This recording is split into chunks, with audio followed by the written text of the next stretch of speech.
Ya comienza Procesando el Derecho. Procesando el Derecho.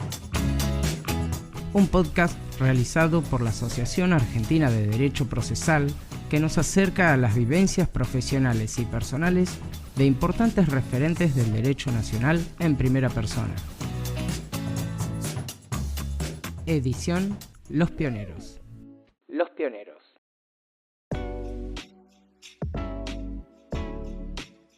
Buenos días, buenas tardes, buenas noches, nuestros queridos oyentes, en cualquier momento del día que nos estén escuchando. Hoy nos encontramos en una nueva edición de nuestros podcasts, de los podcasts de la Asociación Argentina de Derecho Procesal, Procesando el Derecho. Celeste desde Tucumán les habla y me acompaña en esta oportunidad Arturo. Buenos días, Arturo. Hola Celeste, ¿cómo estás? Qué gusto escucharte de nuevo y encontrarnos acá en este espacio. Bueno, en mi caso, con mucho calor acá en Salta, 33 grados hacen en esta tarde, pero muy entusiasmado por la invitada que tenemos hoy, que sin robarle ni un minuto más a los oyentes, te dejo que la presentes. Es una gran referente de la Asociación Argentina de Derecho Procesal, docente, profesora, gran catedrática. ¿Cuántas veces hemos leído sus escritos, sus libros, sus artículos publicados? La verdad que es un placer tenerla en esta oportunidad como pionera de la Asociación Argentina de Derecho Procesal. Ella estuvo justamente cuando se fundó nuestra organización y estuvo, inclusive fue en su provincia, en la provincia de Corrientes. Estamos hablando nada más ni nada menos de la doctora Rita Mil, tan querida por los integrantes de nuestro espacio, tan querida por la asociación y pionera de la ADP, ¿no? Estuvo en sus orígenes, vio crecer la Asociación Argentina de Derecho Procesal y es un placer conversar entre los pioneros y en estas primeras entrevistas del podcast no podíamos dejar de convocarla y escucharla y conocer. A mí me gustaría que nos cuente quién es la doctora Rita Mil. Bueno, no es fácil describirse a sí misma, pero lo voy a intentar.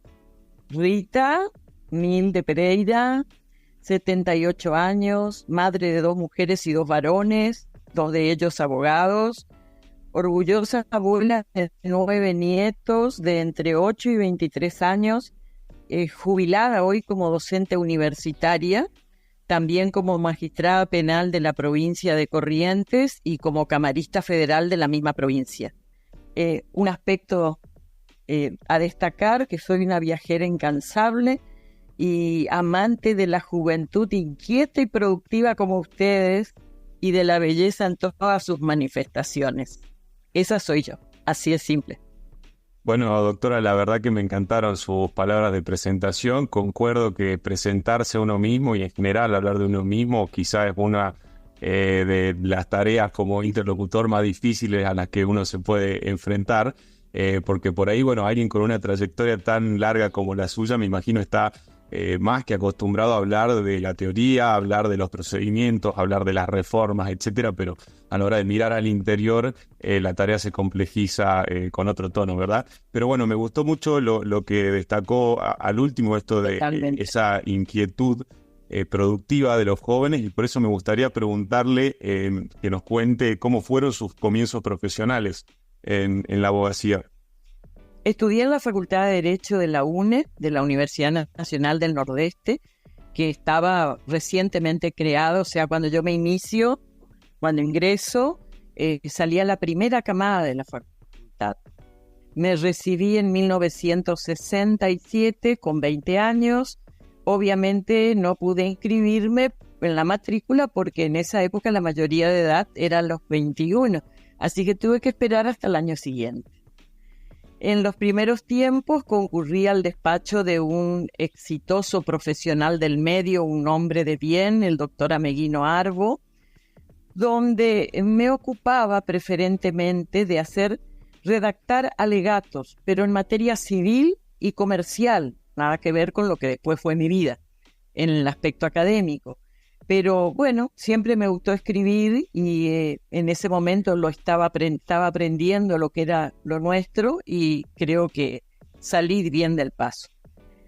Muy poco después me invitan a ingresar a lo que en ese momento fue uno de los 3 estudios más grandes de la ciudad de Corrientes o de la provincia de Corrientes, el de la doctora Emma Tacta de Romero.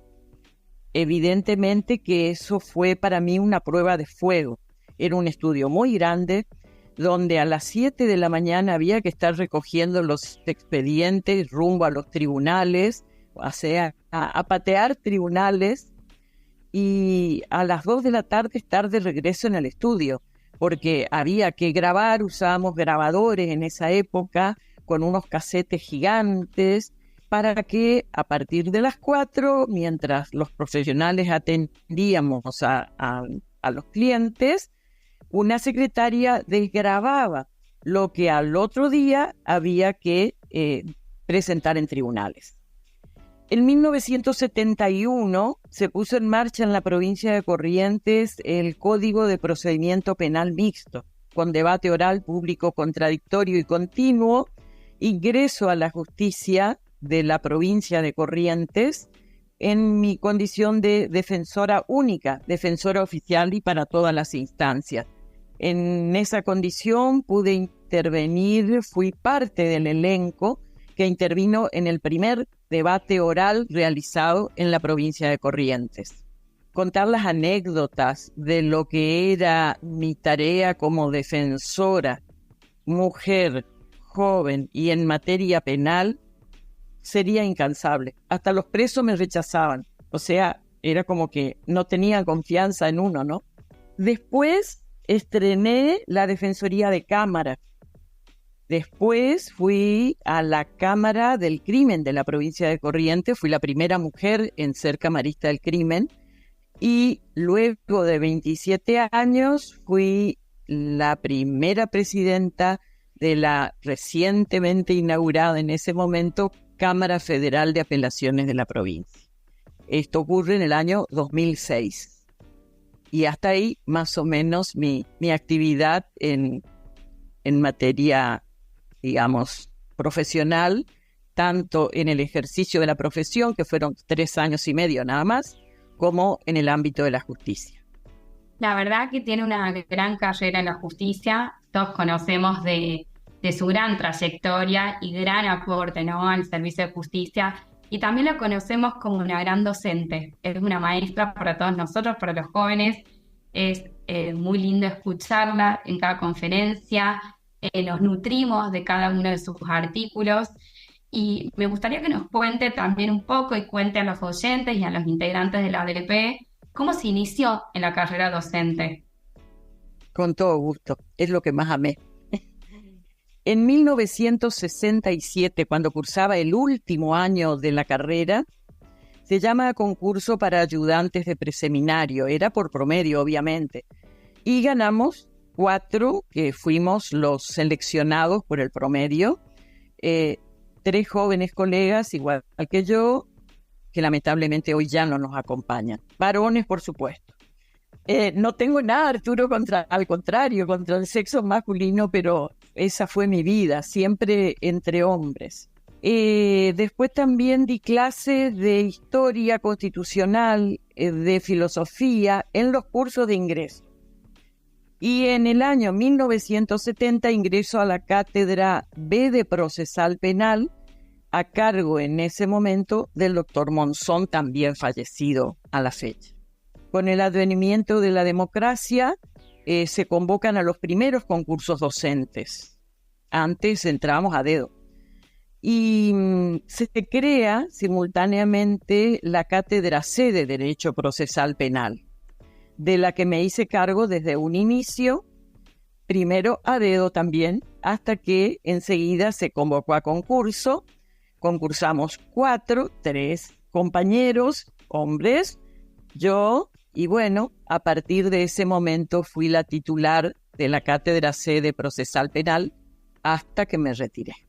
Indudablemente, el ser y competir siempre en el ámbito penal fue una dificultad para mujeres y jóvenes más todavía. Era la única mujer en las 3 cátedras de Procesal Penal. Se imaginarán que inmediatamente empecé a convocar colegas mujeres para integrarlas a ellas. ese fue mi paso por la Facultad de Derecho de la Universidad del Nordeste. Por supuesto, dirigí carreras de posgrado y demás, pero bueno, sería largo de contar. Bueno, sin duda que también una muy prolífica trayectoria en la academia, y realmente quiero destacar que la doctora es precisamente de esas figuras que ha servido a lo largo de todos estos años también para reivindicar y resignificar el rol de la mujer, me parece, en el ámbito de la academia, así que me pareció muy oportuno que lo destaque, doctora. También, hablando un poco de su carrera docente, como sabemos, bueno, lo dijo recién, fue de las cosas que más amó de esta bella profesión que es la abogacía. Me gustaría preguntarle en ese sentido qué cosas disfruta más de ser docente, cuáles son las cosas que más destacaría de su carrera docente, y me gustaría también preguntarle, para añadirle a eso, qué cosas no tanto, porque sabemos que las actividades que hacemos con tanta pasión muchas veces están llenas de emocionalidades distintas, ¿no? De cosas buenas, de cosas alegres, cosas lindas, y de otras que no lo son tanto y por ahí nos producen algún que otro disgusto, así que me gustaría por ahí ahondar un poco sobre eso, doctora. Te voy a hablar de lo primero. Lo segundo, como siempre digo, de las cosas desagradables de la vida en cualquier ámbito, deben pasar al arcón de los recuerdos. Pasé la docencia con la pasión del primer amor y partí feliz 50 años después, o sea, desde los 20 hasta los 70, realmente asombrada yo misma a veces de los fructíferos resultados que uno tuvo a través de su paso por la academia.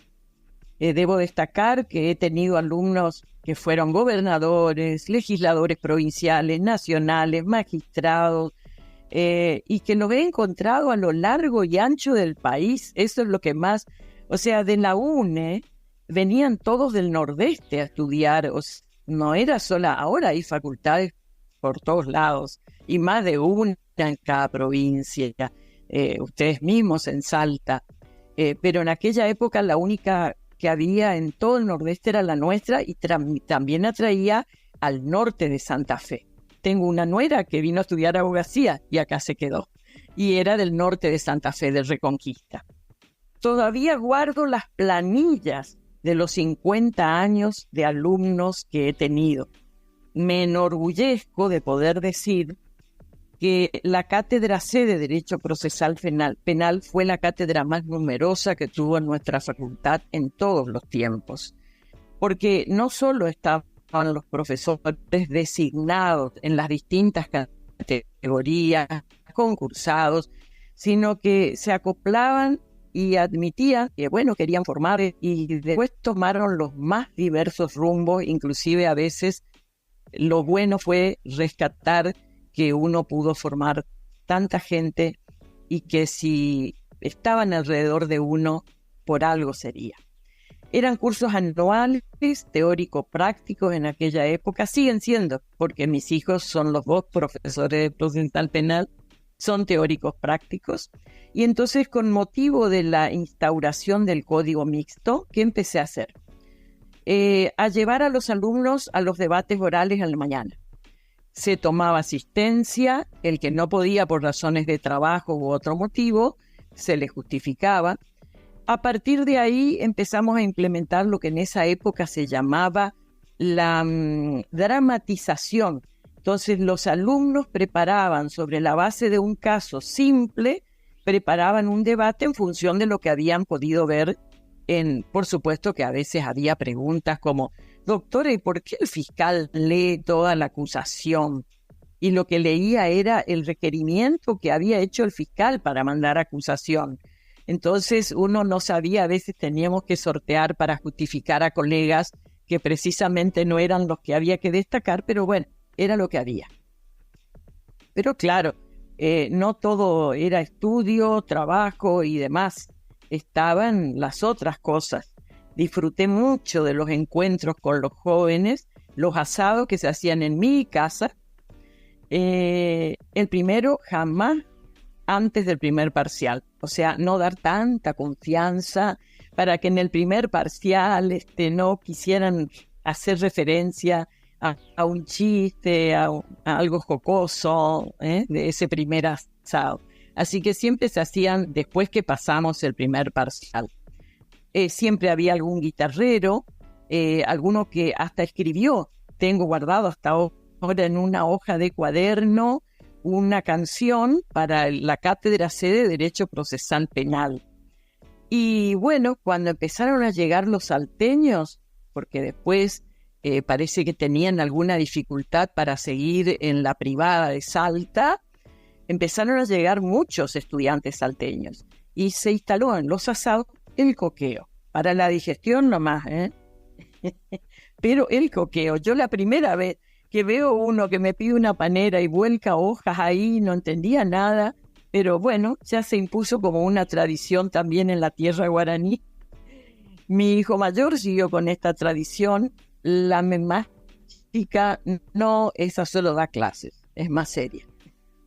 Pero bueno, eso es lo que puedo rescatar como la esencia de lo que es tener jóvenes a cargo, entusiasmarlos y bueno, y lo más lindo que uno puede recoger, la mejor cosecha. Qué lindo, doctora, todo lo que nos está contando y todo lo que el mensaje que está dejando a nuestros oyentes, la importancia de la docencia y de la formación profesional.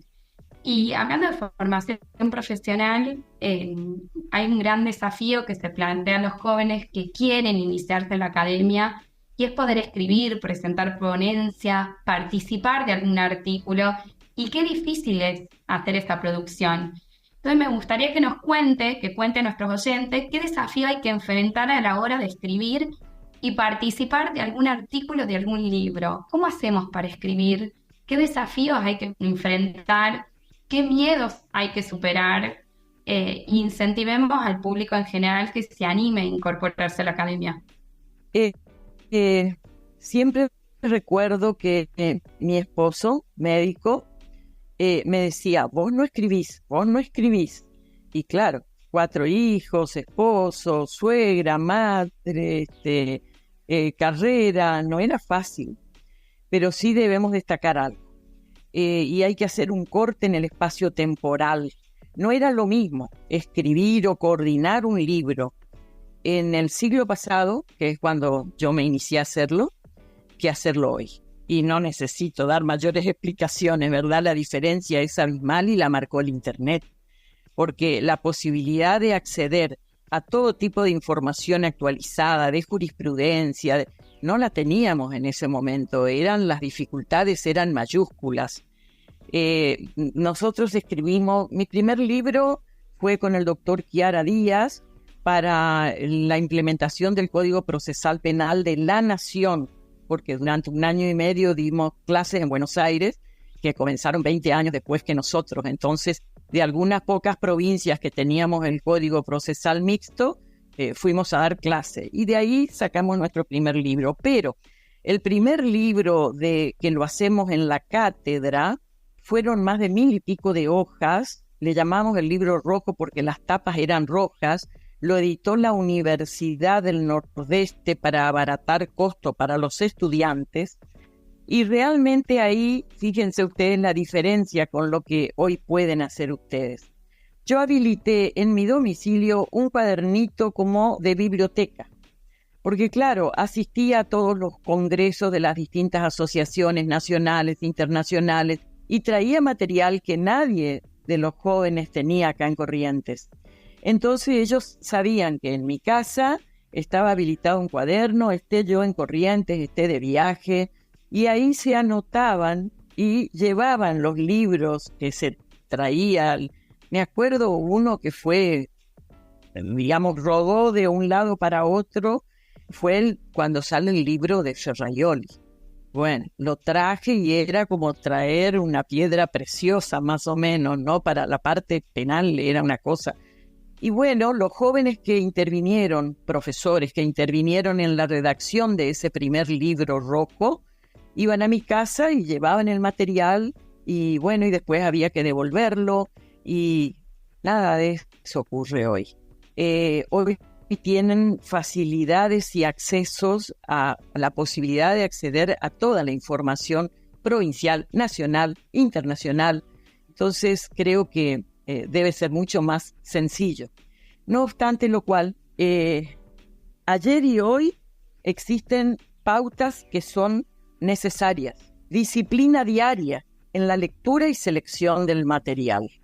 Rigurosidad científica, que uno lo advierte en el momento de controlar las citas bibliográficas, por ejemplo, cuando corregía, ahora ya no, porque terminé el año pasado la última dirección de posgrado y ya me fui corriendo, pero era increíble, uno no podía creer que eran profesionales los que me estaban pretendiendo hacer pasar, como se dice vulgarmente, gato por liebre. Y transcribían cosas sin citas bibliográficas como si fueran de propio peculio. Y bueno, eso es realmente una inconducta académica y profesional que yo la considero inadmisible. Y después, como te dije hoy cuando hablamos de empezar horario, el respeto de los tiempos.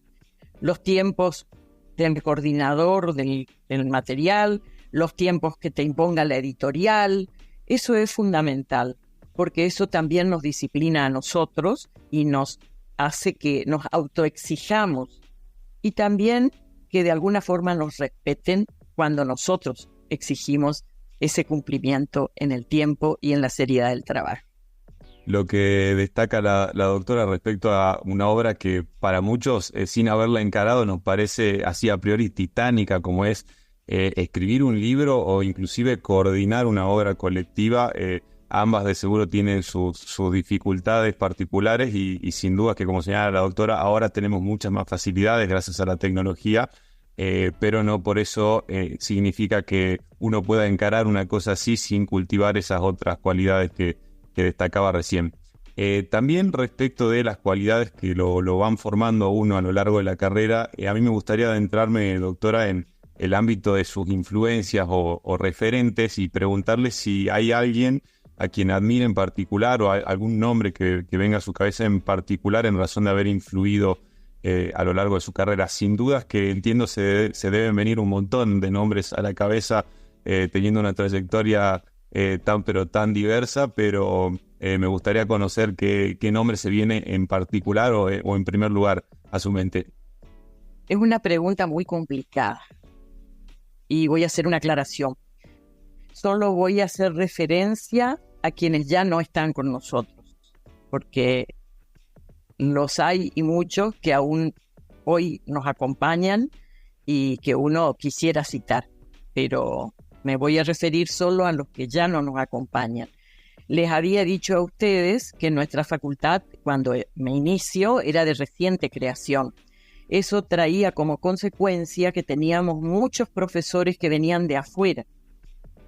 No había profesionales de la abogacía formados como docentes en Corrientes. Entonces teníamos muchos profesores de afuera.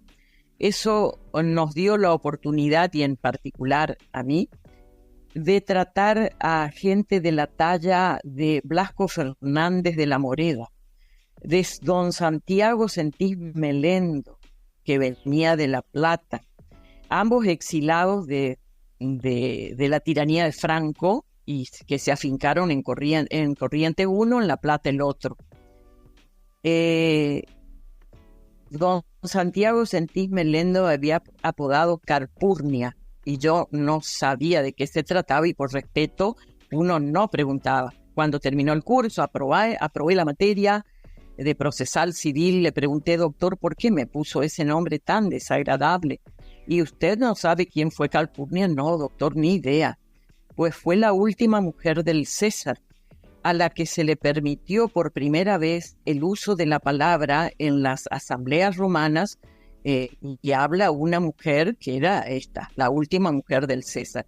Pero habló tanto que por centurias volvieron a prohibir a las mujeres hablar en las asambleas romanas. O sea, que parece que siempre me ha gustado hablar y escribir. Al margen de ello, lo tuvimos también a Agustín Gordillo. Era muy joven cuando vino a dar Derecho Administrativo y, bueno, ustedes deben saber que nos dejó lamentablemente hace unos pocos días.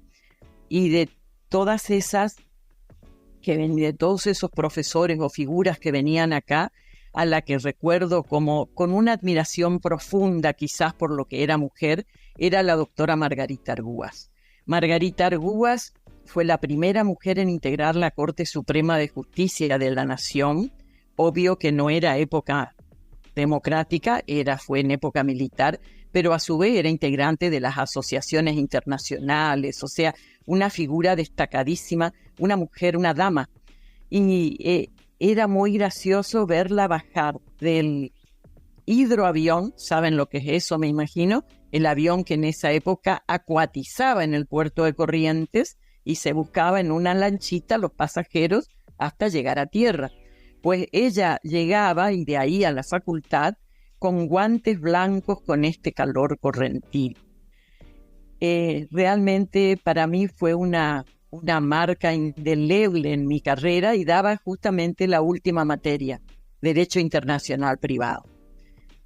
Tuve la oportunidad de cenar con ella un sábado a la noche en que no salió el vuelo y bueno, tener algunas conversaciones de las que indudablemente marcan a uno, ¿no? Marcan para siempre, sobre todo por la admiración que le tenía en su condición de mujer, de profesora y en ese momento de integrante de la Corte Suprema. De estos últimos años guardo 2 recuerdos indelebles. Uno, el de Augusto Morel. Recuerdo que cuando terminó el Congreso Internacional de Viena, en 1999, justo eran los 100 años del nacimiento de Johann Strauss. En consecuencia, Viena era todo Strauss, desde las ofertas de los CD que traje en cantidad hasta el paseo a la tierra donde nace Strauss, cuyo que no sé pronunciar, Neubau, no sé cómo se pronunciará. Estábamos entrando, caminando, yo colgada del brazo de Morelo, y él me hablaba y hablaba. Él hablaba del entonces, en un momento dado me paro y le digo, ay doctor, ¿sabe que si yo lo hubiera conocido, lo hubiera tenido, algo así, a usted antes en mi vida, no sé si hubiera hecho procesal penal? Creo que me hubiera inclinado por lo procesal civil, porque él seducía con solo hablar de derecho o de la vida. Nombrar, y con el que tuve un gran maestro, se me hace un nudo en la garganta, con el que tuve el privilegio de trabajar unos meses, que hice una pasantía en el instituto, que fue don Sergio García Ramírez.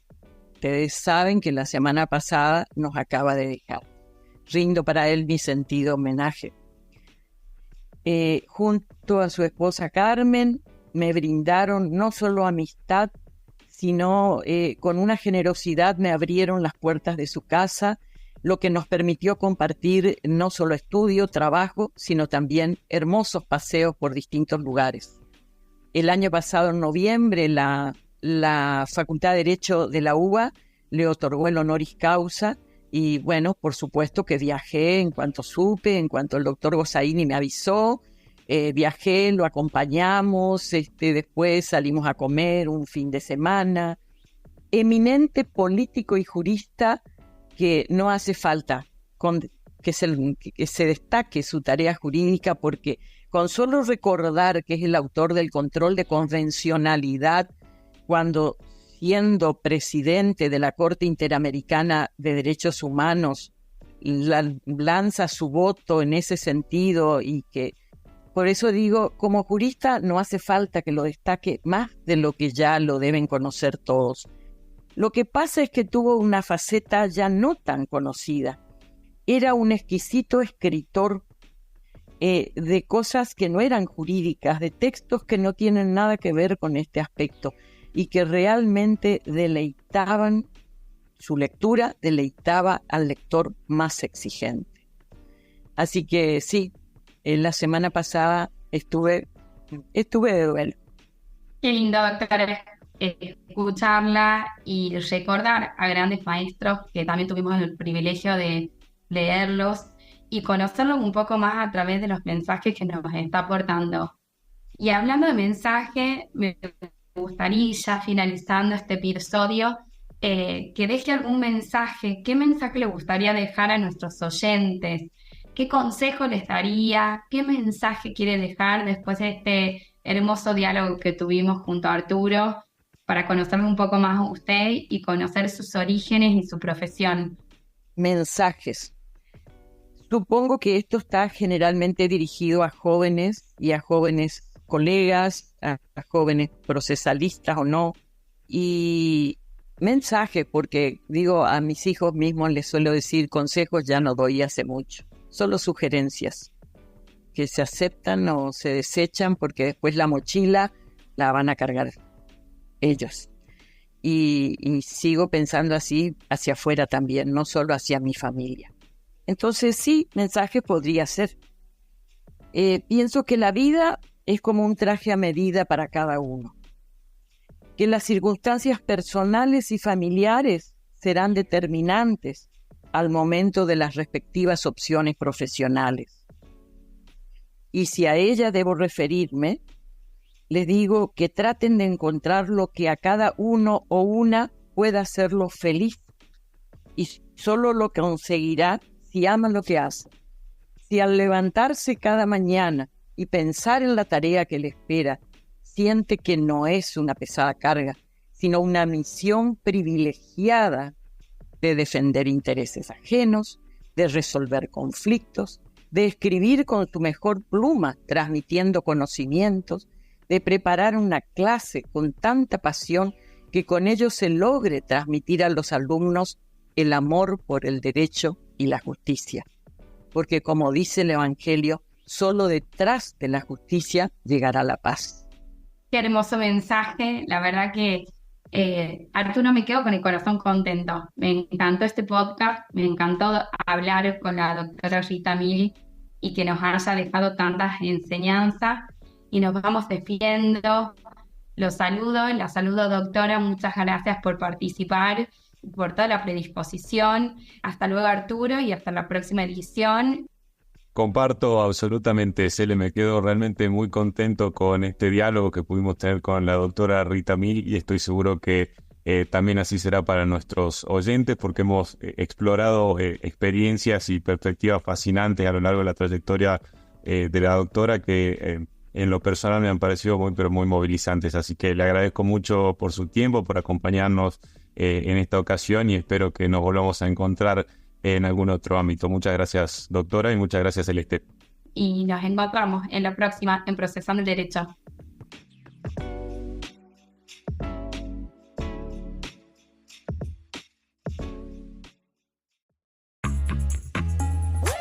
Esto fue Procesando el Derecho. Procesando el Derecho. Un podcast realizado por la Asociación Argentina de Derecho Procesal. Procesando el Derecho. Seguinos en Instagram en @aadprocesal y entérate de todas las novedades de la asociación.